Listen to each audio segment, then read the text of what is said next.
Welcome, ladies and gentlemen, to Commodity TV and the new edition of our online interview series. We want to talk, not for the first time, to the company Labrador Uranium, but for the first time for sure, to John Jentz, the new CEO of the company. Welcome and good morning to Toronto, John. How are you?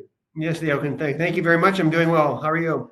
Perfect. All fine. Thanks. Yeah, you are the new CEO of Labrador Uranium, and I must say you are somebody, which is not really unknown in the mining sector, I would call it, because you have worked with Semaphore before, right? I think maybe you give us 2-3 words to your person and why you have chosen to work from, let's say, from a large company down to a much smaller exploration company. Yes, Jochen, of course. Well, I was an investment banker for 15 years in the mining industry, a job I really liked, and I decided at some point I wanted to really sink my teeth into something operationally. So I joined the board of a company called North American Palladium, which was a palladium mine in Thunder Bay in Ontario in Canada, and it was a bit of a turnaround. It took 5 years, but we sold that for $1 billion, and then I joined Semaphore, a gold miner in West Africa. We were either going to grow it a bit, and then we decided to merge it with Endeavour, London-based Endeavour, and that happened a few years ago. I took a little time off, recharged the battery, and I like the prospects of Labrador Uranium. It's quite an interesting company, and the new acquisition that we'll talk about is going to create a lot of value for shareholders, and I'm very excited to work on it. Fantastic, John. Okay, thanks. That sounds very exciting. And also, I'm a shareholder too of the company. I have to disclose that also. Let's talk first about because it's all in one together. You have done a 12.6 million Canadian dollar subscription receipt financing plus a lot of flow through. And can you give us a bit more meat on the bone why you have done it and why you are doing that move with ValOre for the Angilak property? Yes. Well, we're buying. We have the agreement in place. The ValOre shareholder vote is May 12th, in next week sometime. And well, there we'll vote on it. We don't need a vote. And we raised the money. The existing money in the company was around $9 million, and that's for the CMB in Labrador. And we were raising the money for the 12 million, the 12.6 for Angilak for the work program for this year. And what's exciting about this asset in a place called Nunavut. And people who are familiar with Agnico Eagle, there are two big mines up there, Meliadine and Meadowbank. So you can do business. It's very business friendly there. The very interesting thing about this deposit in the world of uranium is it's very high grade. It's not like Saskatchewan, like the Athabasca Basin, but it's 0.7%. And a lot of the projects around the world are 0.1 or less than 0.1. So in terms of high grade, I mean, for those in your audience who are more familiar with gold, think of this as a high-grade 16-gram gold deposit. That's basically what it is. It's structurally controlled like a gold deposit, and it's going to be very mining friendly. People that look at in the mining industry, I'd say Cigar Lake is a famous one for Cameco in Athabasca. If you look at how it's mined, it's very, it's down 600 meters. They freeze the bottom. They basically put in a fancy shovel. It's very manual. It's very, very costly, but it's the high grade makes it profitable. This is not that. This is a subvertical. You can think of it as a 2-meter wide, structurally controlled gold deposit that is amenable to open pit, amenable to underground, amenable to all sorts of mining techniques. That are very commonly known, and you can look at analogies across the globe in gold mining. Not a problem. Okay, super. So I saw that in your press release, the Angilak property has been already subject to very high past expenditures. I mean, I think somebody spent there approximately $95 million, and the drilling was for the resource delineation 95,000 meters. So, but it is still a historical resource estimate on it. So what would be, let's say, your workflow for this, for the next immediate steps? What do you want to do to put this into, let's say, a 43-101 resource? Yeah. It's only historic because the rules in Canada, when we purchase it, it turns the existing compliant resource into a historic resource, but that's fine. So our work program for this year is 6,000 meters of drilling, and then our work program for next year is going to be something much larger, say in the order of 20,000 meters, at the end of which we're going to update the resource. The good and the bad of the property is, the good is it's quite big. It's about 20 kilometers wide, about 12 kilometers high. It's a big property. The bad of it is you can get distracted and be everywhere. And are there lots of showings and lots of things to do? Yes, there are. We're gonna get refocused and grow the existing resource. The existing resource is 43 million pounds. We believe if we can demonstrate growth in the next resource to something on our way to 100 million pounds, it'll demonstrate the world-class nature of the deposit in terms of size. I mean, to go back to gold equivalents, at today's size, it's equivalent to about 1.5 million ounce gold deposit. So would you put that into production in Nunavut? Maybe, maybe not. We can grow it to a 3 or 4 or 5 million ounce gold deposit at 16 grams. Now we're talking. So we believe that in the near term, in the next 2 years, that's where the value is going to create. And then people can do the math in their head. They can go, okay, it's got grade, it's got size, it's easy to mine. They've done metallurgy, they've done ore sorting. It's going to be very easy. Then they can go, okay, I assign $2 a pound, $3 a pound, whatever people want to assign to it. You times it by 100. It's easy to do the mental math in your head. Yeah, absolutely. Sounds like a great plan. But you named it already. It is, of course, Nunavut. So what does the infrastructure look like? Let's say, especially for Angilak, and how do you see that fitting into, let's say, with synergies to the central mineral belt? Well, our team in Newfoundland can run both projects, so we don't have to add people. We have all the existing team and people. We use a good subcontractor called Apex. They've been doing the project for ValOre, and we will continue to use them for this season and probably next season in terms of just getting out there. And then we will obviously be making. You have to fly into there and you have to fly to camp. So generally, you go through a town called Winnipeg in Canada. And so whether you're flying from Toronto or Vancouver or from Switzerland, you still have to fly into Winnipeg and take a 2-hour flight north. So whether you're an hour away or 3 hours away, doesn't really matter. Okay, super. So that sounds like, I mean, you have then 2 large uranium mining camps, I would say. As you said, Nunavut is one, of course, Labrador is the other one, and the Newfoundland. And well, where will you put the focus in the future? I mean, can you develop both projects parallel? It's given we don't have infinite amount of money, the answer is no. Exactly. Even if we had infinite amounts of money, it takes time and effort. Angilak will be a little bit more advanced in the sense of we'll be able to tell people, like, listen, if we raise money for the next year's program, we'll be able to say we're going to take the resource from X to Y. That'll be very defined. What we're doing in Labrador, for example, is this season we're going to spend $7 million. About half of that is with a geophysical survey. It's going to do gravity, radiometrics, and magnetics. And so what we're hoping to find 2 things from this. One is it's going to confirm our existing resources in Labrador and hopefully show some additional uranium resources that we can follow up on.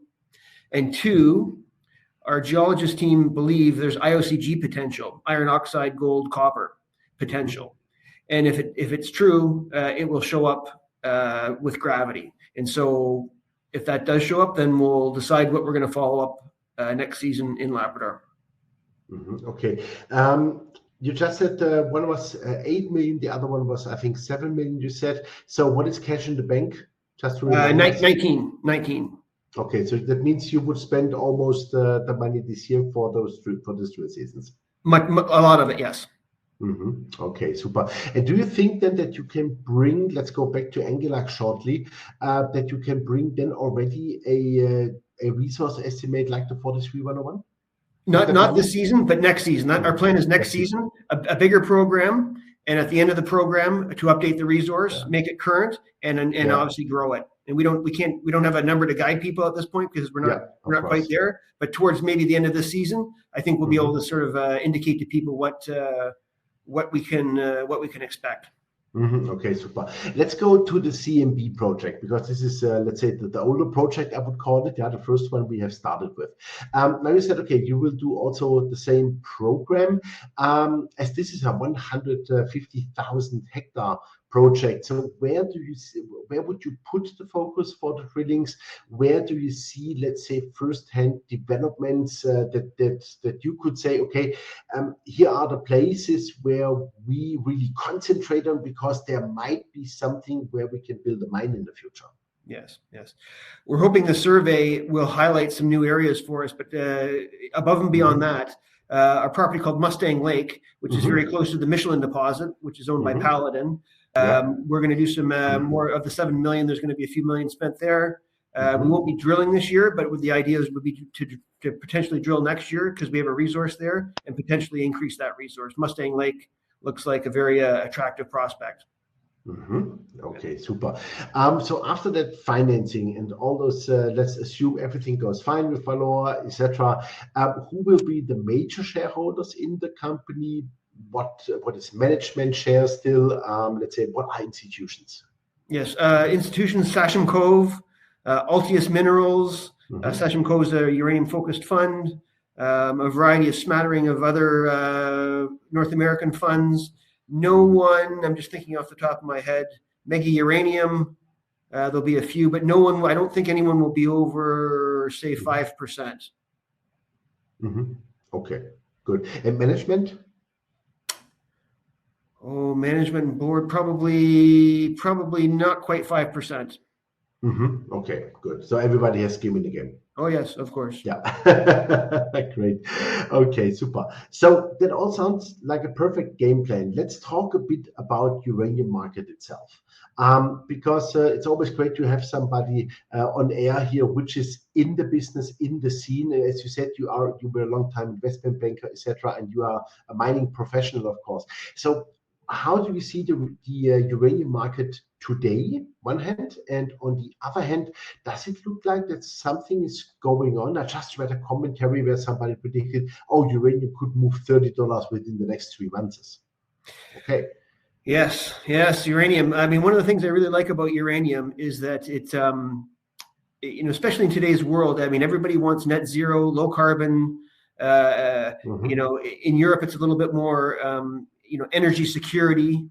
I mean, with Russia politicizing natural gas into Europe, when you look to the future and you look where, there's 3 big buckets of where carbon emissions come from. One is electricity generation, 2 is transportation, and 3 is home heating and cooling.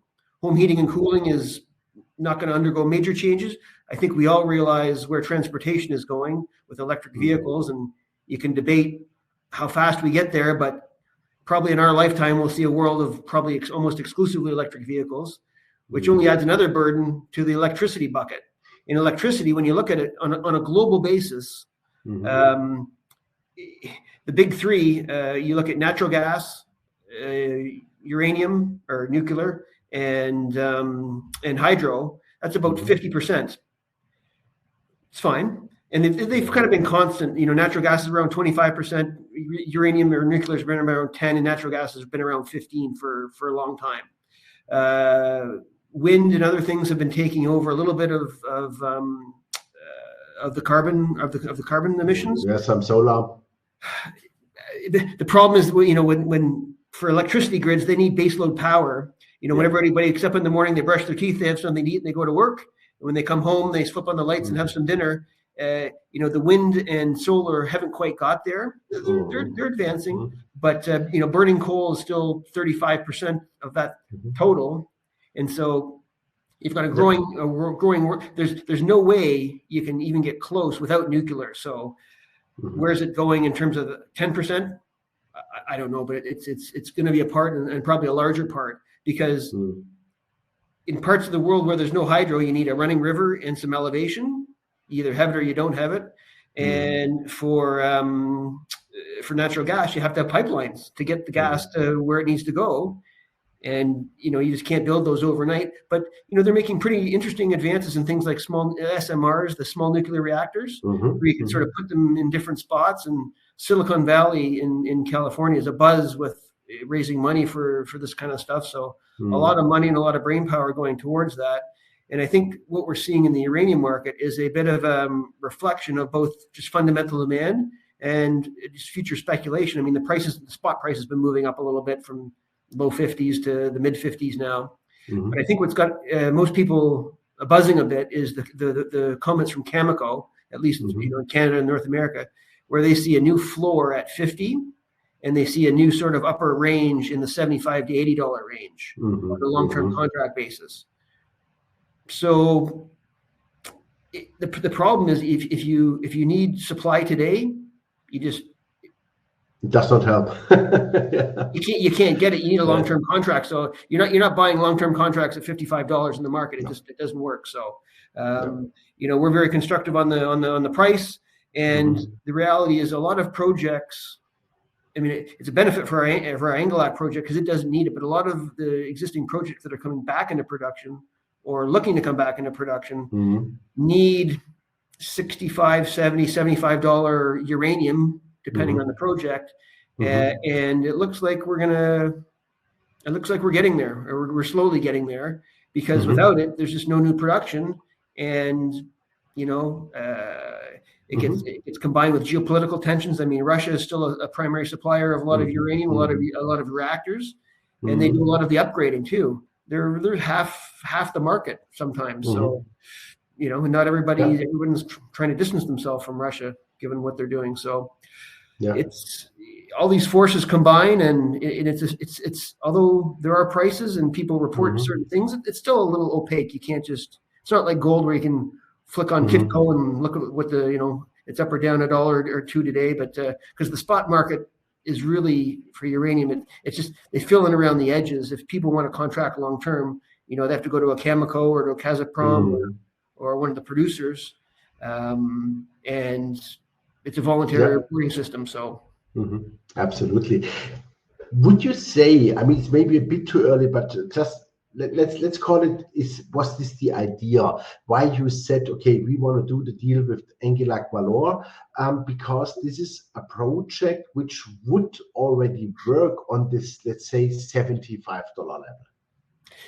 Yeah, given the high grade nature of it, and it's a small footprint. I mean, you alluded to the infrastructure. There is no infrastructure there. You're gonna have to bring everything in.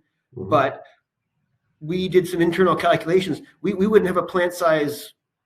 We could not have a plant size any bigger than 1,000 ton a day. And 1,000 ton a day is not very big. You still have to get it there, but it's not like we're doing iron ore with 70,000 tons a day. It's not that at all. So our footprint wouldn't be small, given the high grade nature of it. I mean, the ValOre did an ore sorting study. So first of all, if you kick radiometrics, they take it on a conveyor belt. If you take out 50% of the ore, you only lose 3% of the uranium. So you could almost double the grade and not lose any of the uranium. So this is a very small, in the grand scheme of things, project physically. The infrastructure is not huge. The mining techniques and the processing are all very well known. Nothing fancy, nothing conventional. You can look to examples all over the place of how much it's going to cost and for operating costs and capital costs. So the project works at $50 uranium. So wow. So when you say this could be, let's call it fastly brought into production, is that by the end of the decade, next 5 years, or how do you see that? I guess we're not there yet, but we're going to run into, as we grow the resource, we're going to then run into the good problem, but it's a problem nonetheless, of what do we do with the rest of the property? The property is about 20 kilometers wide, 12 kilometers high. Where the resource is sort of central in the property. So if you take like the kids do in school, you put a dot in the middle and you draw a circle around it. Well, it's for shipping. It incorporates the whole property could be shipped to a central plant. So then we have to turn our attention to how much are we going to grow the resource outside the existing trend before we make a decision on how big a plant should be or not be. Should we just, of course. The Australian mentality would be just get into production as fast as possible, and then we'll figure it all out and we'll grow it, not a problem. The North American mentality would be more, let's get a better idea of how big it can be, so we don't undersize the plant. So Okay. it's a philosophical difference, but we're in the fortunate position we can go either way. Yeah, exactly. I would say it's a luxury problem to have. Still have to deal with it, but yes, I have to deal with it. Yeah, absolutely. Super. Okay, John, thank you very much. It was a great update, great introduction of yours also. And yeah, please keep us posted, and I have a good feeling that we talk quite soon. Terrific. Thank you, Ogham. Super, thank you very much. Yeah, ladies and gentlemen, that was John Jentz, the new CEO of Labrador Uranium, and you heard it, the Angilak property with ValOre together. The deal is running smoothly forward and will be closed very soon here. And yeah, it looks like now Labrador Uranium has two big, future, hopefully, uranium mining centers. And yeah, it looks like that there will be a lot of value will be created here with the company. Over $19 million are in the bank. They want to spend approximately 15 this year, but very wisely spent and bring both projects forward. And yeah, uranium looks like moving slowly but surely higher. So I would suggest that those prices, you have a very close look onto Labrador Uranium. I'm a shareholder already. Maybe you too. Thanks for watching us, and bye-bye from Switzerland.